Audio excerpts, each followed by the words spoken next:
ตายคักๆท้องกระปินเลยมันเป็นยังวะบ่ฮู้สาเหตุฝนตกแห้งเลยตื่นมานะมันเป็นแนวนี้เลย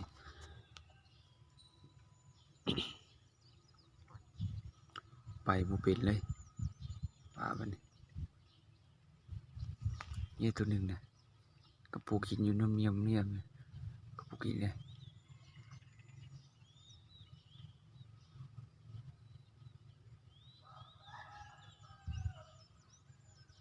มันเน่าแล้วตัวนั้นมันเน่าแล้วมันเป็นอาหารปลามันเป็นอาหารกระปูแล้วมันก็เป็นอาหารกุ้งก็เลยแห่เซี่ยวๆอยู่เนาะกุ้งมันก็กินอยู่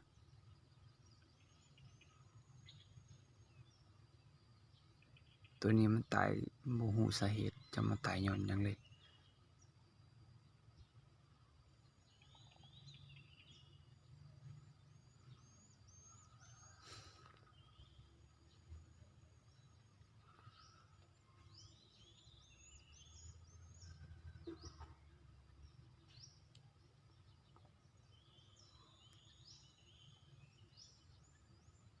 กุ้งก็หลายเด้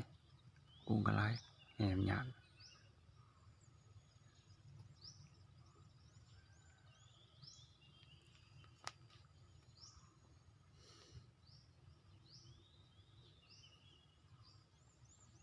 มันเฮ็ดปากงามมันไปบ่เป็น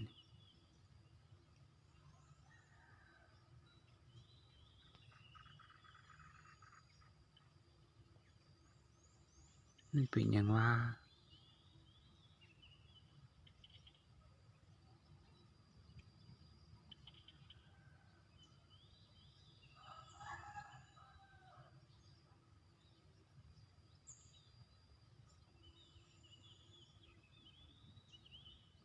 ตัวนี้ตื่นมื้อเช้ามาก็เป็นอันนี้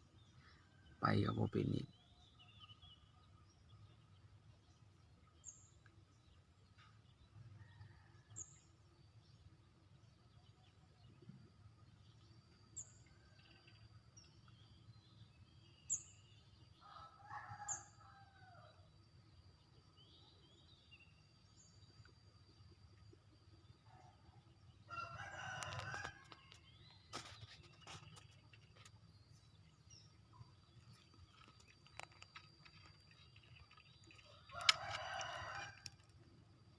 ปล่อยให้ไปยังบ่ไปเด้